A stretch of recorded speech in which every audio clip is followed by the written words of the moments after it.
Hello everybody, my name is Ilya. And my name is Tyler. Together we make up Kovray, a couple that loves to play board games. And loves innovative technology. We sure do. This week we're doing a sponsored how to play of Silicon Valley. Silicon Valley is published by Grail Games. It's designed by Scott Almes and it's illustrated by Kerri Aitken. Let's head on over to the table and learn how to play. In Silicon Valley, you'll take a role of an entrepreneur with a small startup and big dreams. You'll compete against other players to have your company reach a $1 billion valuation. You'll do this by hiring the best talent, utilizing venture capital funding, and most importantly, innovating and being a second mover of new products. Let's start by setting up. Place the game board in the middle of the table. Then shuffle the employee cards and place 5 in face-up slots on the board. Shuffle the starting product cards and place a number of them face up on the product section of the board, based on the number of players. 4 for 2, 5 for 3, and 6 for 4 players. Find the corresponding innovator and second mover tiles for the starting products and place them beneath their appropriate products. You can place the remaining starting products back into the box. The innovator tile should be placed with side A face up, and it should be above the second mover tile. Then shuffle the advanced product cards and place them in the corresponding section to be drawn later. You can place the advanced product launch tiles nearby as well. Next, you'll prepare and shuffle the headquarters and venture capital cards into their respective decks, placing them into their appropriate spots on the board. Sort and place code blocks into the appropriate areas and place the money tokens near the main board so all players have easy access to them. Now that the main board is ready to go, let's talk about player setup. Each player will receive one of the starting HQ mats, a company screen, a research and development mat, a valuation token, and a turn order token, all corresponding to the same color and symbol. Place your headquarters in front of your company screen and your research and development behind the screen, out of sight from all other players. Your valuation token and turn order token can be placed onto the main board.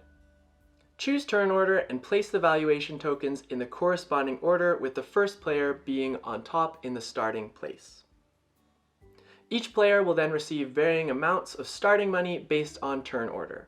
The first player will receive 30, the second will receive 35, third will receive 40, and fourth 45.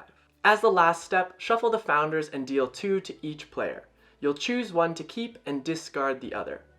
Collect the code blocks shown in the immediate exclamation mark section and place the code behind your screen along with the money you collected earlier. You're now ready to begin. The game is played over a series of rounds and will end when one or more players reach the $1 billion valuation. You'll finish that round and the player farthest on the valuation track will be declared the winner. Before we jump into rounds, let's go over some primary concepts in this game. First, let's go over instant and ongoing benefits. Employees and products have instant and ongoing effects. As you hire and launch products, you'll gain instant benefits listed under the exclamation point.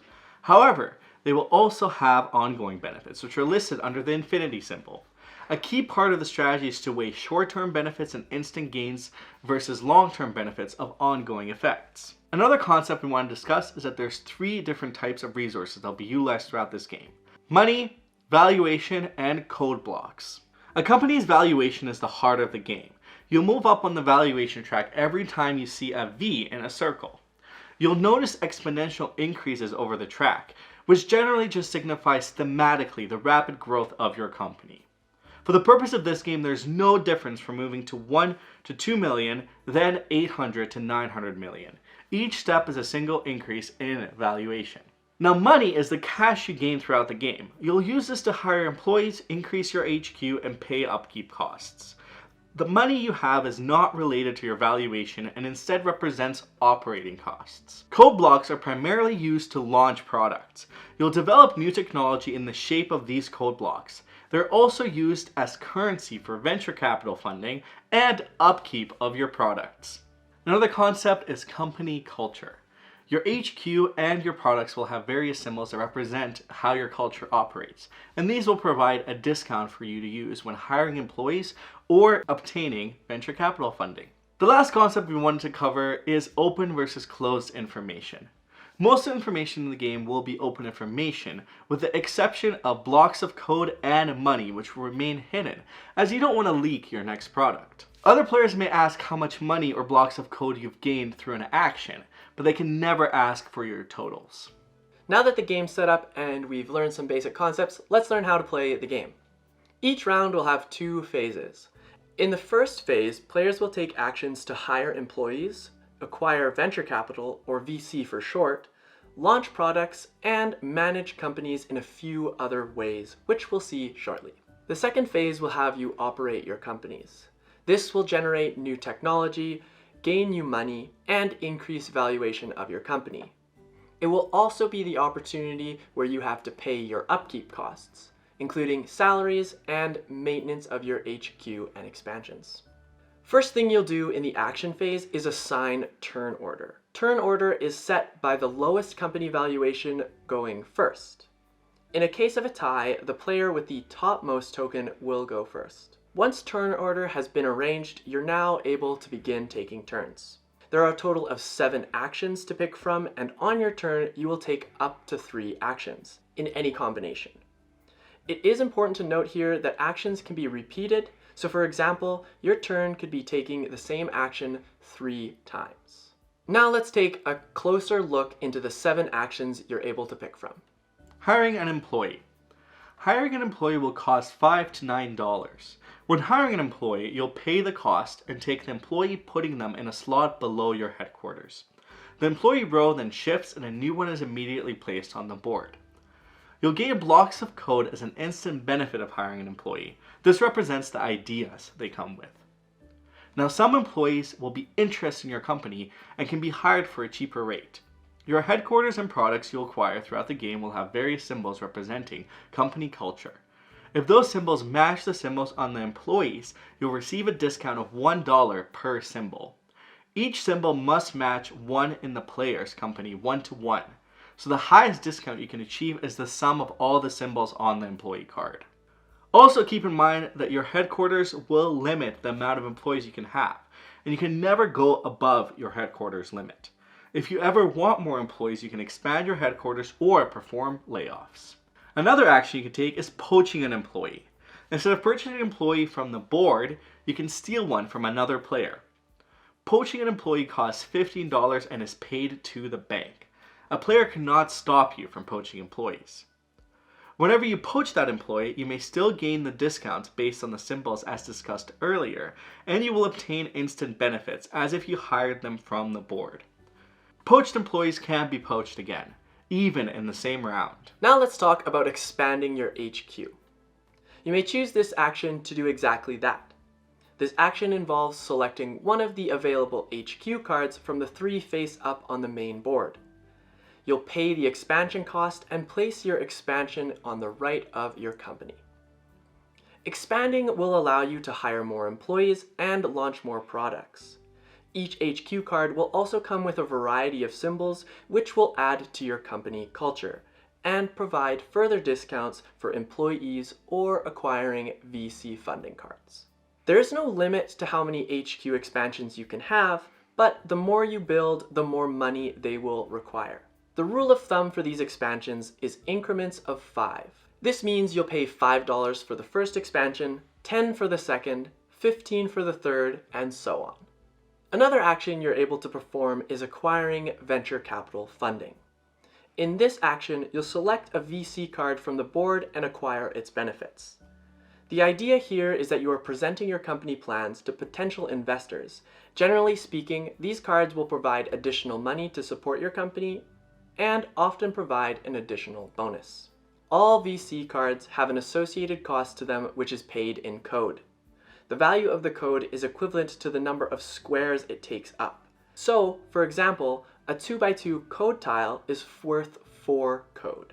Similar to hiring employees, VC funding cards can be discounted through your company culture. However, you can't make change with the code blocks you use to buy the VC cards. You'll also be able to choose the action of outsourcing. Outsourcing will allow you to purchase a block of code from the general supply. With this action, you may only purchase one single token per action. The costs for these are $1, $2, and $3 and are displayed on your company screen. Launching a product. Now this will be the core of the game. You can launch the product by being an innovator or a second mover, which will allow you to collect the corresponding tiles. As an innovator, you're the first to launch a product. First, you must have blocks of code that can fill the product design requirements exactly. You can use your research and development mat to initially lay them out, making sure there are no overlaps and that the fit is perfect. You'll then place those blocks onto the product card to show your design.